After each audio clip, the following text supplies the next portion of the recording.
Welcome to the podcast where we keep it real, talking all things women on the Iconic Women Show with your host, Michelle Watson, author, founder, public speaker, and certified performance coach. Get empowered and inspired while learning about overcoming adversity, spirituality, life, and business strategies that will help you achieve your goals.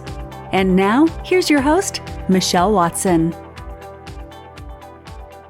There and welcome to another episode of The Iconic Woman.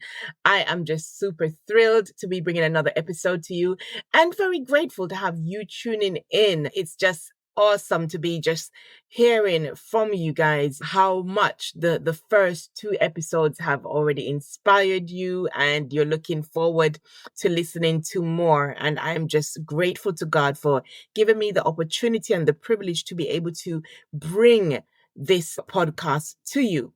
So as you saw from the title, it says the book is not closed. The book is not closed. Now, I'm going to go straight into it today because you see, when we were born, we were an empty book ready to be filled with all of life's expectations. As a child growing up, those expectations, I guess, normally are extremely high. I remember for me, growing up as a child, how I thought about my life. And so we become so oblivious to, at this stage, to the many dangers that surround us. You know, as children, we grew up with this innocence, right? We grew up with this innocence that does not necessarily recognize straight away all the things that life has within it for us. We see all the bubbly, all the good things that can happen for us, but we don't see the other side. You know, we're innocent and free. And so therefore we live life with the perspective, I guess, through the eyes of innocence. If you should think back, as you're listening to me right now, if you should just take this moment to think back now to your younger self, I guess you will be able to remember the many dreams and aspirations you had as a child. There was so much confidence that you were going to be exactly what you dreamt of becoming. And in this dream, there's no struggle. Like let's keep it real, guys. We didn't see any roadblocks in this dream or barriers to cross or rivers to cross. We've heard Jimmy Cliff sing many rivers to cross. And we're thinking, what is this guy singing about? I know I heard that song growing up. And I just sang it. I just sang it without meaning. In the song, he's singing many rivers to cross. And for me, I'm just thinking about rivers, like the normal rivers that you see out there, the normal sea water. And in my head, I'm just thinking, in order for you to cross it, all you need to do is learn how to swim, right? I didn't know the depths of what he was talking about until life started lifing. Life started lifing. Right? And that sheer bliss that I always thought about. And I guess for you too. So I'll say the sheer bliss that we thought about when we were thinking about our dreams and aspirations as young'uns, as they would say, young ones. We saw it as being sheer bliss that we would go to school, learn the golden rule, study our books and do our exam. Like the greatest challenge or the greatest river that we had to cross back then was studying our books. That was it. Passing the exams so that we could please our parents. I remember growing up being fascinated about flying in the sky and so I told myself I was going to be an air hostess. Yep. I don't know how many of you have had that thought, seen the air hostesses going through the airport with their cute outfits and pulling their little pullman or little suitcase hand luggage and just going through the airport. And I used to be like, yep, I'm going to be one of them, flying from one destination to the other. And then I thought, better yet still, I was going to be the pilot, taking people to their destination from one place to the other, taking them from point A to point B. Now thinking about it, actually, maybe there's some alignment in that with me becoming a train driver later on down in life, because I still ended up taking people from point A to point B. It just wasn't in the sky, it was underground. I went the total opposite direction. How does one grow up believing that they're going to be a pilot flying in the sky and end up being a train driver taking people underground. Like I did a 360. I did a 360. And if we're being honest, at times that's what life does with us. It does a complete 360. Complete 360. We grew up thinking that we're going to be one thing, and then we completely be the total opposite. Like before becoming a train driver, I was into banking. I was in banking, finances, and it's weird, like 360, guys. But you know what? This being a pilot, being an air hostess, that was just one of the many dreams. One of the many dreams. He transitioned from that to so many other things, a computer analyst, so many other things. At one point, I wanted to be a disc jockey, like disc jockey. I guess the closest I'm coming to that is this podcast. One of the things that I will say is that either way, whatever it is that we dreamt of or we thought about, the final outcome would always be one of success. In our mind's eye, it was going to be successful. Whatever it is that you told yourself that you were going to be, I'm sure that you would agree with me by saying, Michelle, 100%, I thought I was going to be successful at it. The truth, however, is that nothing really prepares us for reality. Nothing. You think about it, you go to school, you learn maths, English, science, computer typing, office procedures, all of these things. But the reality is that just having the dream does not make it real. Just having the dream doesn't make it real. And so we grew up as children with all of these dreams, but nobody really prepares us. When I say nobody, in some ways, some of us have been lucky enough to have parents that may have detailed certain things to us. Some of us, we didn't have that experience. We were just told, go to school and learn and make sure you get a good job, get good grades and all of these things. And without us knowing that there's still a lot attached to that dream. That dream that we're thinking about, there's so much attached to making it possible. Most of us are told what we should become by our parents. But still the process of getting there is not detailed. You are told, for example, to be a lawyer. The process of getting there is not being told to you. The process of all the loops and the hurdles and everything that you're going to have to jump through is not told. It might be that you don't even get mental or spiritually prepared for the journey that lies ahead. If we be very truthful and very honest, we're taught the educational structure of things, but the mental and spiritual preparation, I should say, is not necessarily given. And yes, we may get the best schooling that money can buy, but I'm sure that you would agree with me that the education system only really prepares to a certain level. And if there's some teachers that are listening, if you're going to be honest, you will agree with me. If you're not going to be honest, I was listening to, I believe it was Steve Harvey. I was listening to a video with Steve Harvey, and he was talking about the fact that he gave a talk at a university, and it was at a university or a college. And he said before he finished, the principal or the head of the institution that he was teaching came up on the stage and kind of wanted him to stop talking because he was saying things that she didn't necessarily want to hear, because he was now telling the students, like, listen, education is not all. You may end up going through uni doing all of this studying for this subject, but the truth is you may never even ever use what it is that you've learned. Because when society deals with you out there, when you enter into the real world, you may actually realize that what you learned in school was not relevant to what is happening with you right now. And so he was just sharing with them. He wasn't saying that education was not important. That's not what he was saying at all. He said he was telling them that education is important. However, life and life's experience is also very crucial and sometimes ends up being a lot more important than the education system. The head was not impressed. She was like, please, no, don't ever come back into my school or I can't remember if it was college or university and ever speak about that again. And he said, but I'm telling the truth. You know, I told you that when I come and I speak, I tell people the truth because that's what they need to hear. That is what is going to prepare them for their tomorrow. The maths and the English alone is not, it's not going to prepare them for tomorrow. The education system prepares you for a certain level, but life's experiences and reality prepares us in a completely different way. Completely different way. In my previous session, I spoke about how I had gotten to a point where I attempted to take my life. And that was down to the fact that I couldn't see a way out, guys. Literally, I could not see a way out because I was focusing on the season that I was in at that moment. I was focusing on the season. I was focusing on everything that was happening to me in that moment. But what I forgot is that seasons come and go.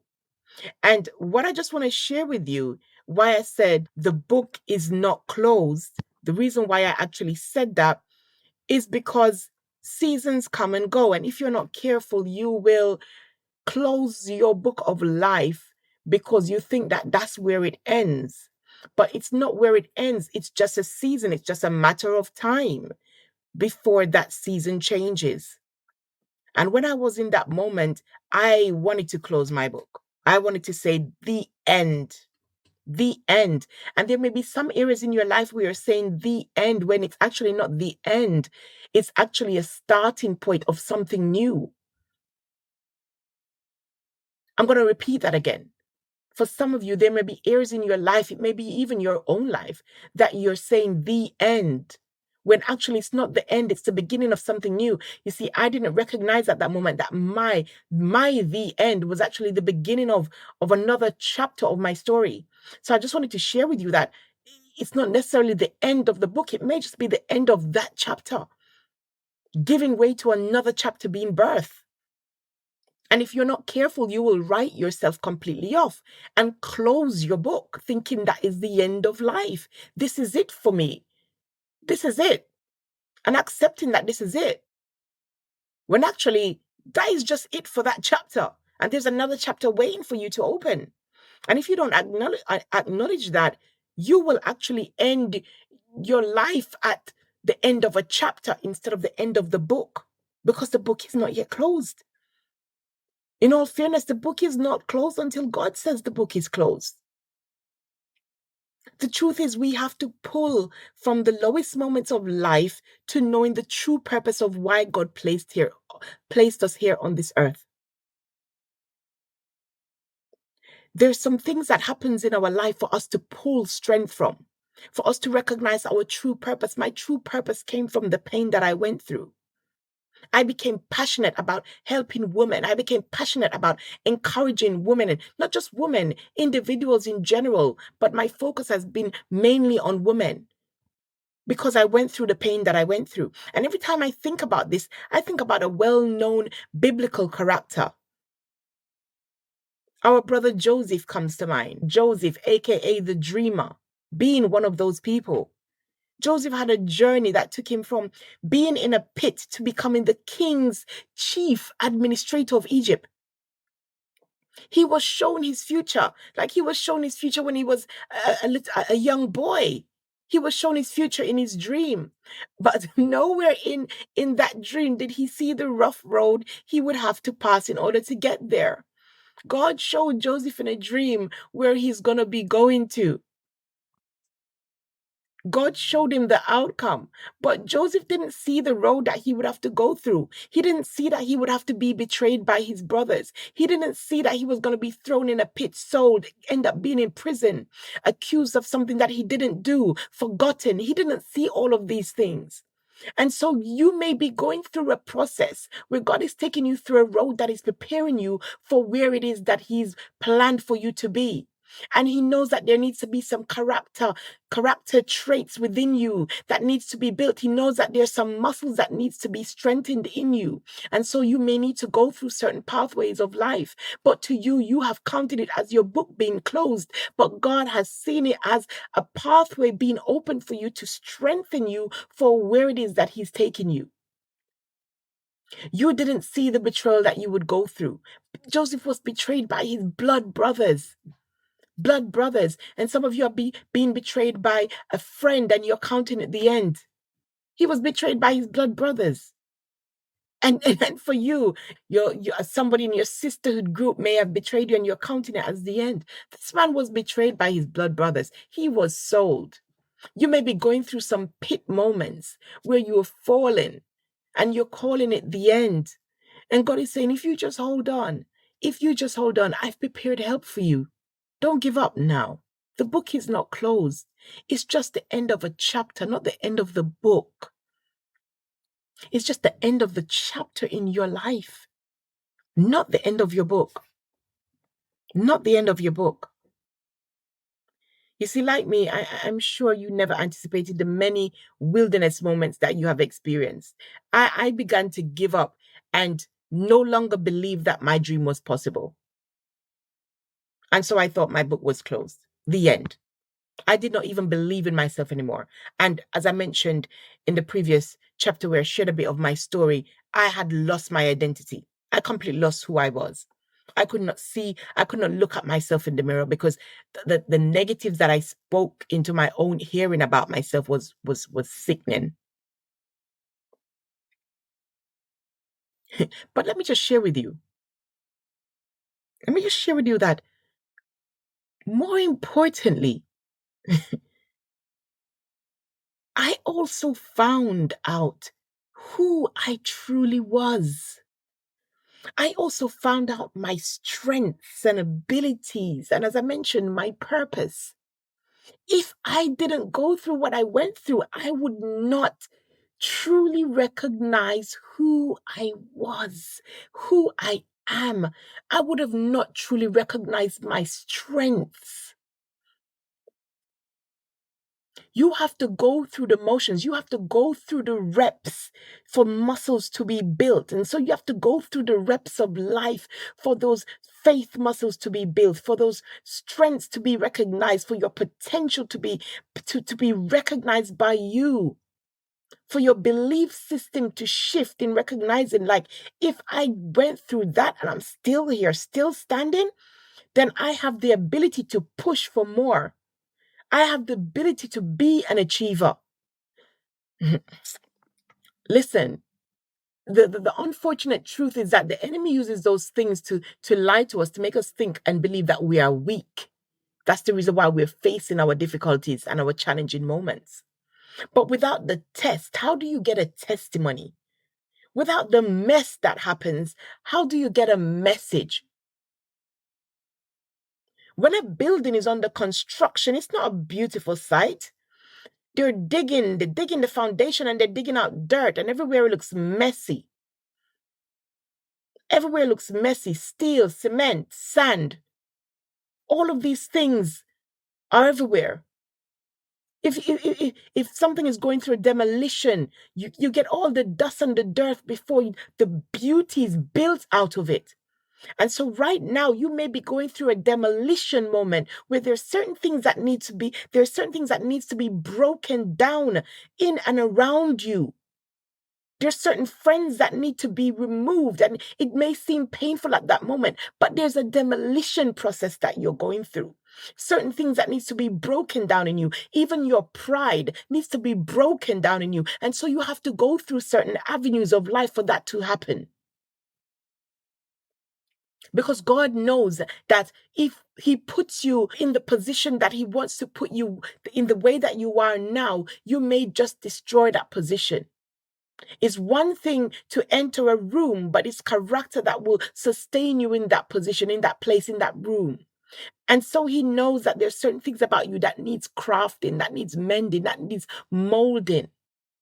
And that's why we are the clay and He is the potter. And there's certain bits of us that needs cutting off, certain edges that needs rubbing off. I made the decision to turn my pain into a passion. And that passion has also brought about great opportunities and profits for me. I learned through it all not to be bitter or use the past challenges as an excuse to give up. Many a times we use our past as an excuse to give up instead of using it as a reason to push forward, as a reason to fight for what is truly ours. I want you to think about this analogy with me for a moment. Just think about this analogy, just one moment. Imagine getting a piece of land or a house as an inheritance from your father. And then out of nowhere, strangers or squatters come to want to claim it and take it as their own. Do you just roll over and allow them to take it? That's a question I'm just asking. Do you just roll over and allow them to take it, or are you going to put up a fight? Are you going to start putting up wire fences to mark out and secure your land and take legal action to ensure that what you were given is not stolen? Or are you just going to allow them to just take control, take possession of it? So if you are not going to allow them, and if you're going to go down the legal route, and if you're going to put up all the wire fences and get the police and all of these things, my question to you is then, so if you would do all of that for a physical inheritance, how much more the inheritance from our Father, God? Let me ask that again. So if you're willing to put up a fight for the physical things in life, think about it. So many things that you get up and you fight about daily, you fight over daily. You have strength for so many people, so many different things daily. So my question to you is, if you would do all of that for physical inheritance, physical stuff, how much more the inheritance from God our Father?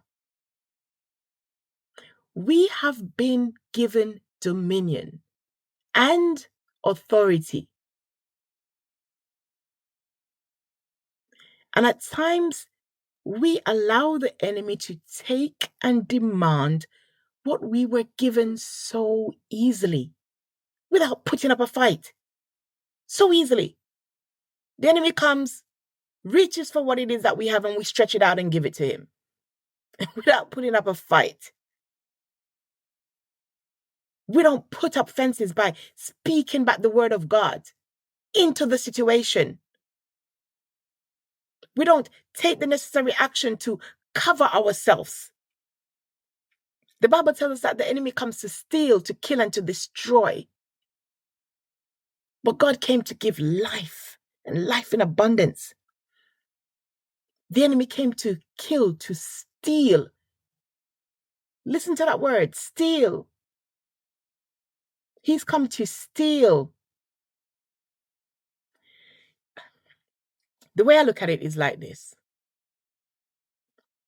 Let's say you have 2 houses and a professional thief. I'm not talking about a petty criminal or a petty thief. I'm talking about professional thief. A professional thief approaches these 2 houses. I want you to picture this. You have 2 houses and a professional thief comes along.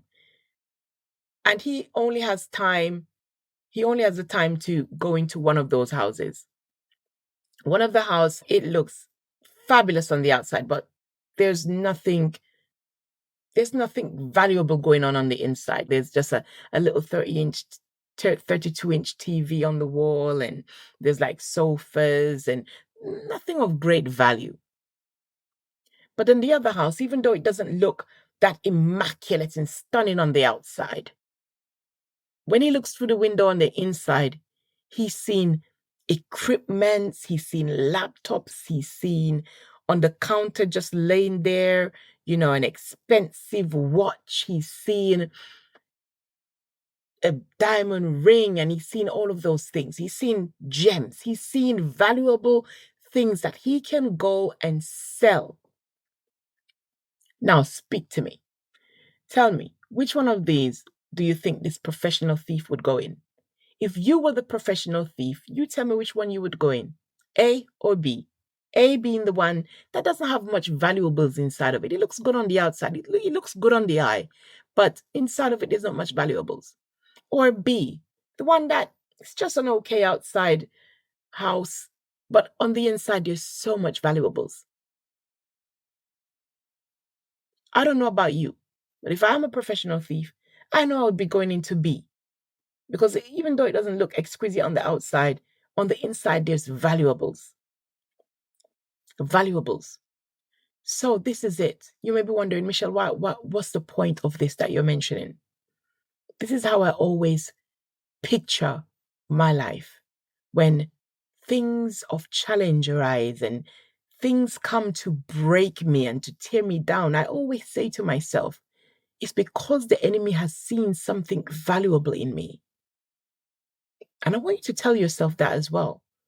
Because the enemy has seen something valuable in you that he wants to steal, that he wants to kill, that he wants to break away and chip away at. Because he knows that if you recognize that you have these gems in you, how much you could use it to help others and to build God's kingdom. And so he wants to rip those out of you. And that's why one of the first things that the enemy attacks is our identity. Our identity, because he doesn't want us to recognize how valuable we are. And so he brings comparison, he brings doubt, he brings low self-esteem to tear down our identities, for us not to recognize the value that we have within us. See, we may be looking at ourselves from the outside view. May not seem like we're carrying anything powerful, but God sees the inside, God sees the heart. He doesn't look at the external. We see that when Prophet Samuel went to go to anoint the king, he was looking at the external. He was looking at the brothers that had the big muscles and the handsome face and all of these things. And God stopped him and said, no, Prophet Samuel, no. I'm not looking on the outward appearance. I'm looking at the heart. Sorry, let me calm down a bit there. It seems like I was going into a bit of preaching mode. He says, I'm looking at the heart. And many times we're looking at our physical appearance and comparing ourselves to others, but we're not realizing that we are carrying some valuable things, some gifts and talents and hearts. Like I see some women that have heart for people. And the enemy just rips and nips and tears at them to the point where they believe that they have nothing left. And they say the book is closed, and it's not. It's not. I no longer regret or feel ashamed of my past, but instead I am grateful for it. I am grateful. I am grateful for the abusive relationship I went through. I remember first time when I used to say this to my family, they used to think like, how can you be grateful for something that broke you? But yes, it broke me, but it built something else in me that was so much stronger than before. That you have to understand that. Be grateful for what it is that you're going through now, because right now you may not be seeing how it's going to help you for your future and how you're going to use that to help other people. Be grateful for it. I am grateful because I can now see the woman it has enabled me to become. In today's society, giving up seems to be so easy, and loads of young girls and women have given up on themselves and the life that they desired because of the stumbling blocks they have come against. All those challenges they've come against on their journey, making the destination to no longer be in sight, and opens the door to weariness. The Bible tells us that hope deferred makes the heart sick. And so many people are walking around, so many women are walking around with anxiety, walking around feeling stressed, walking around feeling that my dream and my desire just needs to go in the bin because it's no longer going to be possible. It is possible. Whether you are an addict, whether you have been raped, whether you grew up in foster home, whether you were abused, there is still hope. I always say, once there is breath flowing through your nostrils, there is hope. There is hope. I always look at that model. I don't know if you guys know her. I need to look up her name. I knew her name, I've forgotten it, sorry. But there's this model that, you know, she wasn't a model. She was selling bread. I don't know if you guys have heard this story about the woman that was busy going about her life selling bread. And a UK artist, I think it was Stingy, don't quote me, but he went to do a video shoot. This has just come to mind. I didn't think about it before, as I would have done my research to just remember the details thoroughly. But I never forgot this story. Never. He went up, but he was doing his music video and she was busy selling bread in the background. And someone saw her and said, "Oh my God, she's stunning. She is stunning. She is stunning. I want her to model for me." And they went back to that very country looking for her, found her, sorted out her visa, sent for her husband. Now she's a model, making money, no longer selling bread. Like, look at the split second. In that split second that the camera caught her, her life changed. Her life changed even before she knew it. And some of you, your life has already changed. God has already done a shift, but you've not seen it yet. It's not happened yet. And sometimes it's because you're expecting it to come in a certain packaging as well. So because it's not showed up in the way that you anticipated, you don't believe it's yet happened for you. In a split second, her life changed.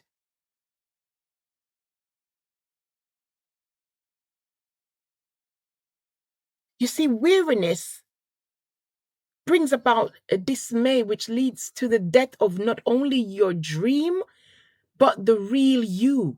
The real you. Because here's the thing. The moment you stop living true to you and enter into a place of comparison because you think you are not good enough and you're doing all you can to be like someone else, to be like that Instagram chick, the real you has just died. I'm going to just put it plain and simple. The real you has just died because you have now entered into the life of someone else. Think about it. You're no longer living because you're no longer living because you're living someone else's life instead of yours. You're living someone else's life instead of yours. I spoke about us being born an empty book. And every day that we live, we are writing in it, right? Every day that we live, we're writing in this book. Every day that we live, we're writing another page in our book. Let's think about life as being that. When we were born as babies, innocent, as I mentioned before, we were an empty book. And every day we are filling our life's book. So if you have now taken hold of someone else's book to write in it by adapting their life, adapting their lifestyle, because it looks rosy and good on the outside, then I guess that your one is then closed and empty. Think about it. If you have your book and you stop writing in your book and take somebody else's book and start writing in theirs, then nothing continues in your book. And that's what I mean when I say once the moment that you enter into comparison, your life has ended. You see, in life, we can either constantly come up with reasons why we can't achieve certain things, or we can come up with the reasons why we can or have to. My blessings and what I have to give to this world is not for the enemy's taking. He better listen up. He better not get it twisted. It's not for his taking. I'm going to repeat that. And you should say it to yourself too.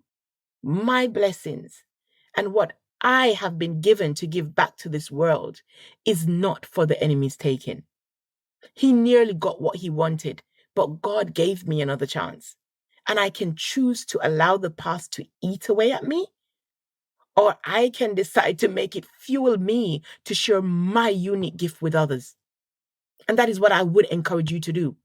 You see, I was making a decision to close my book when God still had a lot that he was going to use me to write in it. I was telling God that there was no more space to write. I was writing off this book as being useless. When God was saying, my daughter, that is only the first chapter. The catalyst chapter is yet to come. The catalyst moment where everything changes is yet to come. But if you end on this chapter, then, what happens with the catalyst chapter? The chapter where you will be using chapter 1 to inspire others has not yet been written. So do not close the book. The end is going to be greater than the beginning. The latter is going to be greater than your past. I don't know what it is that you are facing right now. And you may be saying, Michelle, you don't have a clue. But I want you to understand that circumstances come and they go. There will be a day when you will be able to look back in awe at your transformation. I look back in awe, guys, at my transformation all the time. And I ask myself, like, Lord, how did I get from there to here? And it's not for me to know or understand. Yeah, and that's the thing. We spend too much time trying to figure it out when all God is saying is just trust me. Just trust me. I want to share 5 tips with you. 5 tips about not yet closing that book, not giving up. 5 tips, just 5.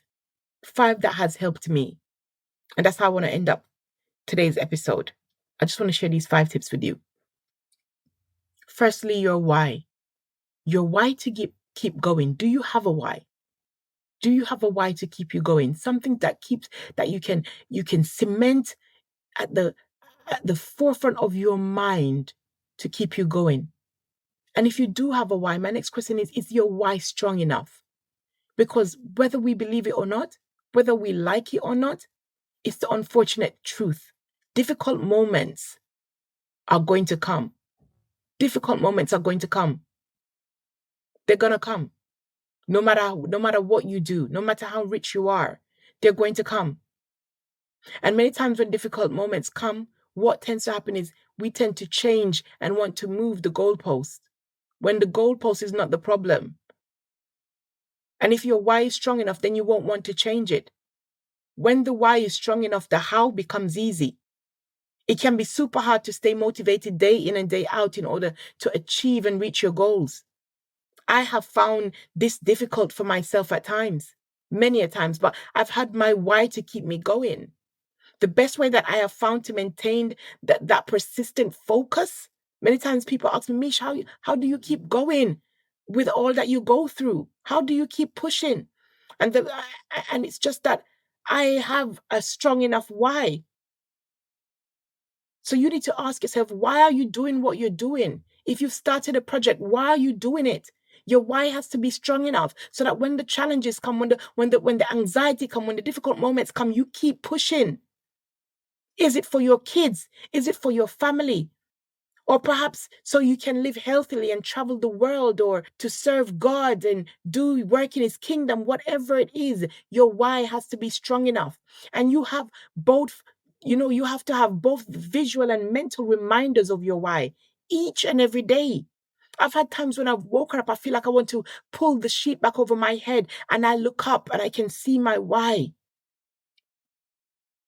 So today I challenge you to focus on your why. And if you don't yet have a why, sit and think about it and write it down. For when those challenging moments come, what can keep me motivated? What is my why? What is the reason for my mission? Write it down. Have a picture of it if needs be to keep it visual where you can see it. Because when your why is strong enough, you will find a way. So that's number 1. Number 2, be honest with yourself and others. Don't come out here presenting a fake Leonardo da Vinci painting. Right? That don't carry no value. That doesn't carry any value. Be real. When things are tough, be real. Have the right people so that when you're being real, they can speak back into you. Don't seclude yourself. Don't shut yourself away in a room, because unfortunately, this is where the enemy speaks a lot louder. Many times he wants you to pull away and be on your own. He doesn't want you to be encouraged. Be honest, be real. Don't try to become a shift maker by trying to make yourself be someone else because you don't feel comfortable with who you are. Be honest and be real with yourself. Am I being me right now? There's one thing that anybody that knows me knows. When I show up, I'm going to show up real. I ain't here to be fake. Being fake is too much work because you have to keep up with your lies. I don't have time to live that life. I have to remember what I said to Sarah. I have to remember what I said to Emiola. I have to remember what I said to Rihanna. I have to remember what I said to Ozurman. I have to remember all of these things. So imagine me telling Sarah a lie today and then going back and telling Rachel a different lie tomorrow. And then they meet up and we're having a conversation. They're like, oh, but you said so-and-so. And I'm having to try and keep up with that lie. I don't have time for it. Lead with authenticity. Share your weaknesses. Allow yourself to be vulnerable. There's nothing wrong with that. Share your hard moments. Share your real side. It will either scare away the fake people in your life or it will inspire them to finally let go of their mirage called perfection. Walking through the desert and you're seeing this mirage and you're going along with it. And I believe it opens the doors to more important relationship and more honest relationships that you'll ever be a part of. I prefer to surround myself with people who reveal their imperfection rather than the people who fake their perfection. And that takes me into number 3. Your circle of influence. Who do you have around you? According to Jim Rohn, you are the average of the 5 people you spend the most time with. Check your phone. Who is in the favorites list? Who shows up? Who are the people that you're calling? If those people are negative people, then boy, hey. If all of those people are people that just pull away at you and just speak negative into your life, then you need to there needs to be some changes in that phone contacts. Do not expect to master not giving up if you're hanging around quitters all the time. Are your friends resilient? Do you have at least one resilient person around you that can speak some words of encouragement into you? Well, if not, it's time to start looking for some new people. It's time to start looking for some new people. I'm not even going to dwell on that too long because we're going to have a topic around that. There's so many things that we have to talk about. Like, ladies, there's so many things that we have to talk about. A shout out to any men that is listening as well. Because I know there's some men that, they like tuning into women's talk. And that's a good thing because it helps them to learn and understand the opposite sex. Number 4, stay motivated. I know it's hard. It takes work. But what in life comes easy? Motivate yourself every day. At least try to. If you're somebody that reads, it's important to read a book that's going to uplift you. If you're not somebody that reads, if book is not your thing, although I encourage you to read. I'm an author, so yes, I'll encourage you to read. Listen and watch motivational material.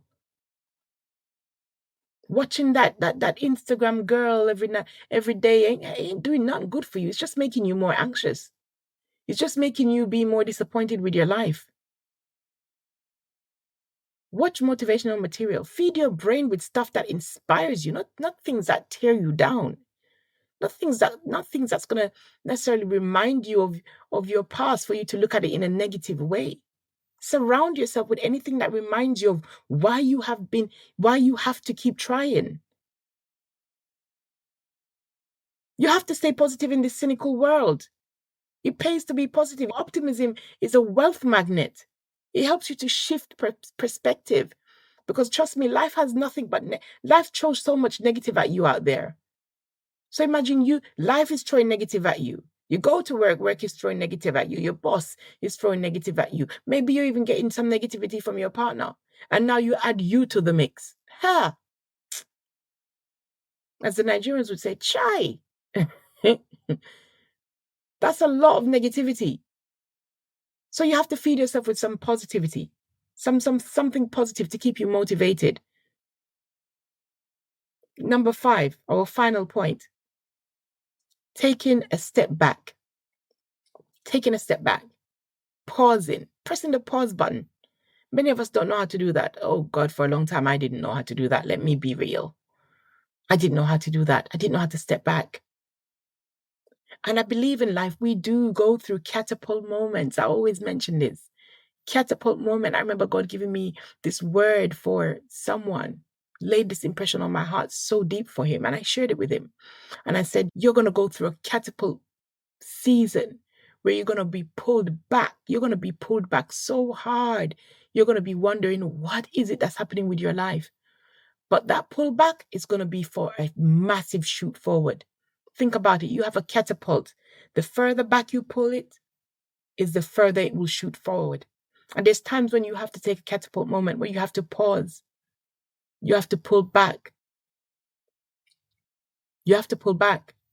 Before this podcast, a lot of people didn't hear me for a long while. I used to go on social media, on Facebook, and do a lot of videos and motivational things. And it became a season where I needed to pull back. Because it allows you to gather strength and wisdom for the next steps. Resting is a weapon that many fail to use. Many of us, I was one of them. I'm guilty. I can hold my hands up. I'm guilty. I was one of them. Resting is a weapon many fail to use. And it's just so important. And I want to just end by saying this to you. More importantly than any of those points that I just shared, I want to say to you, do not quit. Do not quit. Do not close the book. It's not yet time. It's not yet time. A delay is not a denial. And you may be saying, Michelle, I've been going through delays all my life. But still, do not quit. Do not close that book. Yes, there are times when things don't go our way. Some days everything seems to go wrong. During these moments, it's okay to pause. It's okay to reflect. It's okay to cry. It's okay to shout. It's okay to just take time out. But it doesn't mean that you have to completely stop. Regain your composure and proceed and try again. The book is not yet closed, ladies. It's only another page turned. God is faithful. He promises he will never leave us alone. He's a promise keeper. He's a covenant keeper. He's the river that never runs dry. Never runs dry. I want to end with one of my favorite scriptures in Isaiah 43. It says, when you pass through the waters, I will be with you. And when you pass through the rivers, they will not oversweep you. When you walk through the fire, you will not be burned. The flames will not set you ablaze, for I am the Lord your God. I want you to notice one thing here. It didn't say if you pass through. It says when you pass through. It says when you walk through. When, not if. That means it's inevitable for you to go through. That means it will happen. It will happen. And he has promised us. He has given us that confidence in knowing that even when we're going through our deepest and darkest moments, that he is there with us. Even when we don't feel it, even when we can't say for definite, like, God, you are here, because to you, you feel as if you're on your own. He is with you. He will never forsake you. And I can boldly say today that I am only standing because of the grace of God and because he kept me. He kept me so that I wouldn't let go. He kept me so that I wouldn't shut my book. He kept me. He kept me so that I'm here, able today to share these insights and encouragement with you. And so you never know where your path will lead you. And maybe you're going through the demolition moment right now where everything looks messy around you. But know that beauty comes out of the mess. know that from a caterpillar comes a beautiful butterfly. And that's my encouragement for you today. I do hope that you enjoyed this episode. And if you did, please do share it with your friends and families.